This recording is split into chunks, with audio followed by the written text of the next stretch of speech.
And thank you for joining us for yet another Latino Coalition webinar. I'm your host, Danny Vargas, National DC Director for the Latino Coalition. Today will be our second webinar in our marketing series, and today's topic will be the value of public relations. Please don't forget to watch our other webinars and our podcast series, and stay tuned for upcoming events like our Latina Prosperity Summit in Miami in October. So without further delay, let's go ahead and get started. Latino Coalition, I'm also a business owner. I'm the president of Varcom Solutions, a marketing and public relations and strategic communications firm. And again, today we'll be talking about the value of public relations. So Varcom, again, marketing, PR, and communications firm in the DC area since 2000 firm. We are Latino owned and service disabled veteran owned small business. We've served national, international, corporate, nonprofit, and government clients for the last 18 years. We've served multi-billion-dollar corporations as well as small companies, government contractors, technology firms, and more. And I've been very much involved in the community for quite a long time. Our reach in the media is self-evident. As you can see here, it spans everything from national cable television to print, local and state and national governments, as well as community organizations, as well as having leadership in diversity, equity, inclusion, and more. So I say this just to make sure you understand that you're dealing with a company that understands marketing and public relations. Here's just a list of the categories of services that we offer, everything from marketing communications to community and customer engagement, and finally some consulting services that are typically very valuable to our clients. And our clients range everything from large corporate clients to federal government agencies, as well as business and community groups and nonprofits. And now we're going to be talking about the value of public relations, and hint, hint, it's worth more than you think. We'll look at that in greater detail as we go through, but here are some things that we looked at in the previous webinar. The first two questions about dealt with the customer focus, then the competition focus, and then finally the context or the climate and the environment they're working in. So today we'll be looking at these last two questions. What makes me special, unique, different? The company itself, and then finally we'll be talking a little bit about how did you notice me, the whole communications angle about how we connect with our target audiences. So previously we looked at segmentation and targeting. We looked at the competitive landscape and what's happening in the environment. Today we'll look at about our company and how we communicate with those target segments. First thing I really want to take a moment to talk about is a concept called brand positioning. Now, brand positioning is something that unfortunately not enough companies spend adequate time focusing on. It really is ultimately the core essence of the organization.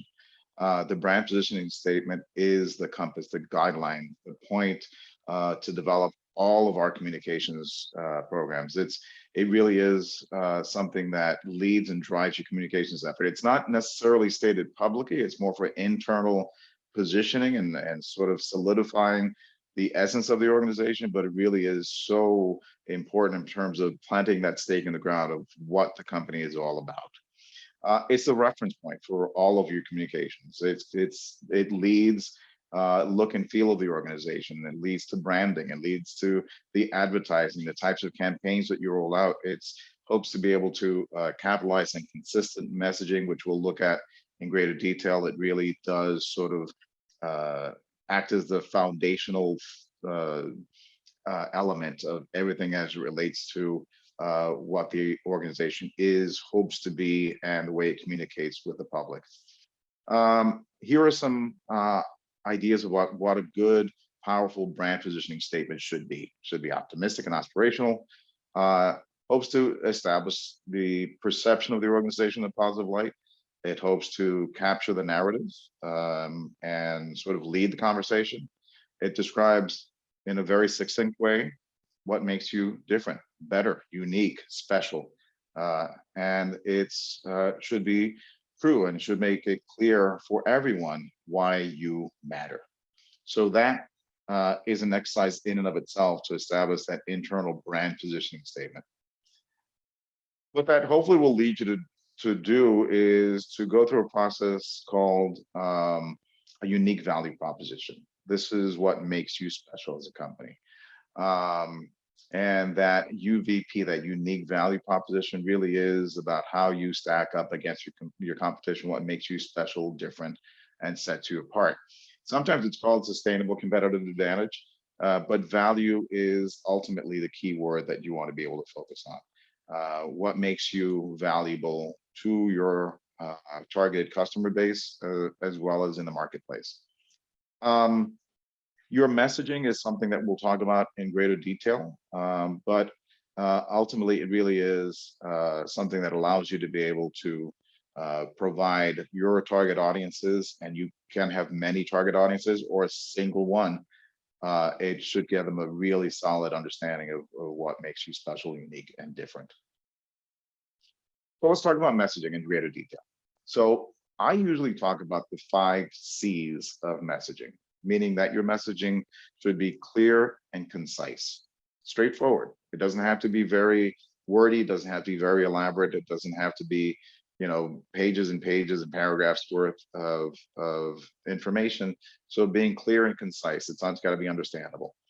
The third C is about being compelling. It should be, there should be some emotional health to it. It should target the imagination. It should capture the heartstrings of your listener. It's important to have that connection with the audience as well, so that they feel that it matters to them specifically. And then finally, it should be continual. You should be able to repeat this messaging in a variety of media, to be able to take those target audiences that you're going after through that process that we talked about on the last webinar, that AIDA: awareness, interest, desire, and adoption. Because ultimately, your goal as an organization is not just to be desired, it's to be coveted, right? So you want to be able to have people coming to you because they want your goods and services so badly. They need your goods and services so badly that they're going to be coming to you. So those are the 5 C's of messaging. I also added a couple because if you can get to a point where you can incorporate credibility into your messaging, and there's the word contagiousness, that's the sticky aspect of your messaging. If it all works right, people should be able to remember parts of your messaging because they've heard it enough, because it's connected enough with them, because it's been compelling enough. So that contagiousness is always really important if you can get to that. In terms of framing, I always like to provide my clients with some kind of format that they can use. At least it gives them a visual representation of it. I usually say that there ought to be an overarching theme or idea behind it. Could be the basis of a slogan, doesn't necessarily have to be, but there's a theme, an umbrella idea behind it. And then there should be 3 or 4 basic message points, right? And for each of those message points, you may want to have supporting details, maybe data points, for example, would be supporting details, might be sub examples that bolster that message point. But it's 3 to 4 basic message points that usually don't change that often.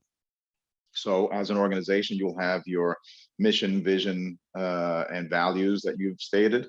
And those usually don't change very often at all. Your slogan doesn't usually change very often at all. Your messaging doesn't change very often at all as well. And then in terms of how to develop powerful messaging, in many cases, you are an existing business and you have existing clients, ask them. So, from time to time, poll your customers and engage them and say, why do you use our goods and services? Why do you use our products? Find out who your target audience is by and what their messaging is. And then draft messaging and test it, see how it resonates. So some of these focus groups, or even, it could be your kitchen cabinet, a group of trusted advisors and friends that you either do business with or you trust, and say, hey, this is what I'm thinking in terms of my messaging. What do you think about this? And then once you settle into that messaging, apply those 5 C's and see how it works out. Do yourself a favor and watch the commercials that you watch on television or on YouTube and so forth with a more critical eye and saying, are they using the 5 C's technique in that ad that I'm watching right now? And you'll start to see where you'll capture those nuggets of, is it clear? Is it concise? Is it compelling? Does it connect with me as a viewer? Are they continually using it? So see if you can identify in those ads that you watch if it's stuck with you or not. Here's one example that I found. It's for a cloud security company. And I thought it was interesting because they were able to incorporate that forget security in a repeated way. I thought they could do a better job as to forget security why, right? But you could see that they've incorporated that. Forget security complexity, forget security overhead.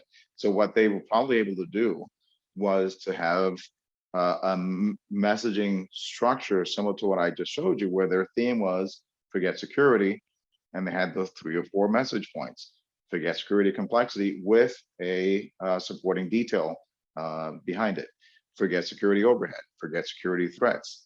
And their 4th message point was probably the industry leading solution with the supporting data points for each one of them. So that gives you an idea of how to be able to begin to structure your messaging so that it works well for you. And things to keep in mind. You want to be able to capture attention. You want to be able to differentiate yourself from your competition. You want to be able to be specific wherever possible. You want the messaging to be believable. Your language should be clear and understandable. And you should test it from time to time, with your customers and make sure that it's appropriate. It's not going to be perfect, but at least it gives you the structure by which everyone in your organization can be singing from the same sheet of music. There's consistency in what people are saying within your management structure about your company. And it really does help to be able to establish that level of understanding of your company through your messaging. So we're going to look at another video here, like we did in our first part of the series. And I just want you to take a look at this and see if the messaging was effective or not. Let's take a look.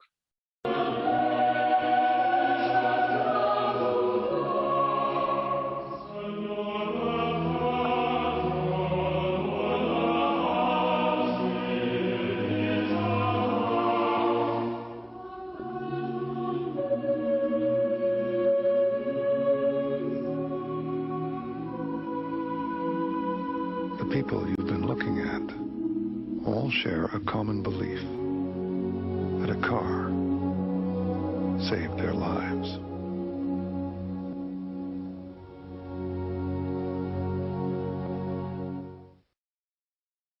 Well, Volvo, drive safely. I mean, that's as clear as can be. It was concise. It was compelling. I mean, all of those people that, the music was very, emotional. The story of these people saying you didn't know who they were, what the connection was, until he said that all these people have one thing in common. They believe their car saved their lives. That was a very emotional connection. So it was clear, it was concise, it was compelling, it connected with the audience because, if you drive a car, then this is impactful to you. And I'm sure that this is the type of ad that they ran over and over and over again during their communications campaign to deliver that message that Volvo is about safety. And if you care about safety, Volvo is the brand for you. So I thought that was an effective ad. So here are a couple of things to keep in mind. We talked about messaging, and it doesn't change that. So I've been using an analogy of saying ink, pencil, and crayon. So since messaging doesn't change that often, it can be written in ink, right? So you don't have to erase it that often, so you can write on ink. Talking points, on the other hand, can be written in pencil because talking points are the types of things you put together based on a particular event or a circumstance.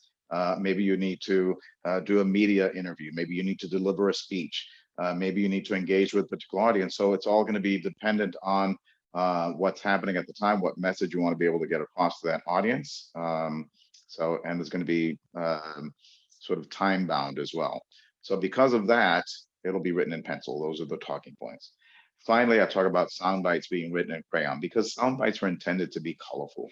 Those are those short little phrases that people will remember because they may be funny, they may be interesting, they may be super emotional, but they're those colorful little sound bites that they'll remember and they'll walk away with. They may not remember the rest of the context of that exchange or that interaction, but they'll remember that. I'll give you one example I did an interview on MSNBC, for example, I think it was, and it was in January of 2017, with the new administration coming in, and they were talking about Vladimir Putin in Russia. And I said, I want the administration coming in not to think that they can trust Vladimir Putin, because you can't turn a shark into a goldfish. And I can't tell you how many times to this day, it's over 5 years later, and people still come up to me and saying, I remember when you said you can't turn a shark into a goldfish. So that little soundbite is something that people remembered for years and years to come. So keep that in mind. So messaging, talking points, and sound bites are really interesting concepts for you. All right, let's talk about that last question. Hey, did you notice me? Right? That perception and branding. So perception, unfortunately, is reality in many cases. So the tagline for my company, for Arcom, is shaping perceptions, delivering results. Because perceptions really are things that can be shaped using that messaging, using your branding, using your public relations, all of that stuff can really shape the perception of you and your company in the marketplace.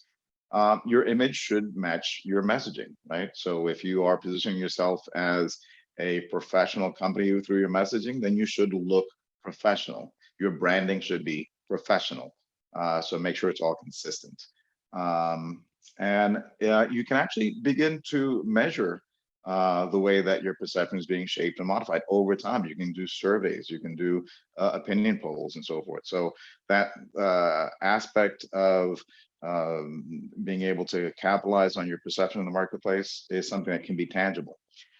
Your branding and corporate identity, again, something that goes back to that brand positioning statement. It leads to your messaging, and it's something that's delivered in a visual way through your branding and your corporate identity. Ultimately, your goal is to be able to stand out and be remembered in a positive way. And then finally, being able to utilize that to take your prospects through that AIDA process as well: awareness, interest, desire, and adoption. We've said that multiple times. I just want you to take that away.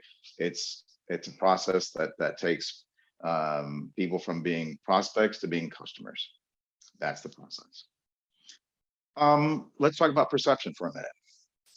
You've got 4 companies here, 4 brands, each of them very successful. Each of them have a very valid place in the marketplace, but each of them have their own separate and distinct perceptions in terms of their brands. You will see the names of these companies, you will see their brands, you will have an immediate reaction to them. You'll have an immediate perception to them. So that's why, this concept of brand positioning and messaging and perception and branding all tie together. So another question we want to talk about is, when the customer or the prospect says, I'm sorry, who are you again? That's the communications piece. It's something that I really, truly recommend should be done in a comprehensive approach, something that I call integrated marketing communications, or IMC. It really is about being able to communicate. Using an integrated approach takes into account all the various elements of communication in a way that's systematic, that you're able to plan out into the future, so that it's not a question of what we're going to do anymore, the scramble. You've got it planned out over time, and it'll let you look into the future. And it keeps you top of mind as you continue to communicate on a regular basis. Your name, your company's name will be out there, your product, your brand will be out there, and you can use multiple media and multiple touch points to get your message across, to get your brand across, and make people remember you. And there are lots of different components to this integrated marketing communications approach. We talked about branding. You've got collateral and brochures that you put together. The selling approach, the personal selling. You can partner with companies. You can absolutely use social media in your website as well. Customer relationship management, depending on if you're using that type of a system. If you do trade promotions, if you're part of an industry association, you can absolutely use advertising, even though advertising is expensive, but that's absolutely an approach. But we're going to dive a little bit deeper into public relations. And there's a reason why. Public relations can be less expensive or free in some cases, But because of the way that it's utilized, it really yields more positive results in some cases than traditional advertising. And these are just a list of the various components that are part of public relations. You'll see that it's press releases and it's email campaigns and community and government relations. It's interacting with the media and with analysts. It's doing press conferences. It's being prepared for crisis communications, because in many cases, it's not a question of if, but when a crisis occurs within your company, you want to be prepared. It's going out and putting yourself in for awards and nominations and being able to invite people into your company from time to time. It's about being able to be a thought leader through white papers or essays that you're able to publish. And it's also being very involved in the community and making sure that you understand that diversity, equity, and inclusion, environment, social, and government, and corporate social responsibility are today essential elements of a successful corporation. So all of these factors are things that you should take into account, the types of things that we really recommend to our clients as well. Sir Richard Branson is the head of Virgin Atlantic and Virgin Records, and has been to space and the whole thing. He has an opinion on public relations, and I want you to hear it. You know, if you can have a really good public relations person who can get out there and get your brand name known, get your company well known, you know, it'll save you a lot of money, and it'll be far more effective than the sort of conventional kind of advertising. You know, if you're going to create the best retail shop or the best clothing line or the best the best bus service or the best anything in your town, you know, make sure people know about it, and that's an integral part of creating a business. True. Public relations in many cases is much more effective, much cheaper than traditional advertising. So again, take that into account when thinking about ways to be able to communicate with your target audiences. I'm not going to dissuade you in any way, but an integrated marketing communications plan, this is a sample of the types of things that we might do for a client. So don't be scared of it, but it does take some time, it does take some effort and some energy to be able to put together an approach where you are taking the various elements of communications into account and planning them out into the future. You know, when you're going to do them, what you're going to do, who's going to do that, all of that is taken into account when building and executing on an integrated marketing communications plan. Finally, in terms of being able to position your company as to the why companies should buy from you, you know, take that into account. You know, this is the type of messaging that we rolled out for our company. Messaging is basically about reliability, reputation, range of services, and real world knowledge. For each of these, we have specific supporting points for that. And this is just an example about why our company is the types of company that our clients should hire. So just wanted to give you that example. And with that, I want to thank you again for joining us. If you have any questions, please don't hesitate to contact us. We'd love to be able to hear your questions and your comments. You can reach me on my email address there. You can call my cell phone number there. That's the best way to reach me. I want to thank you for your time today. I want to thank you for your interest. Please watch our other webinars. Please watch our podcasts. And please stay tuned for our third and final webinar on this marketing series. Thanks again, and we'll talk to you soon.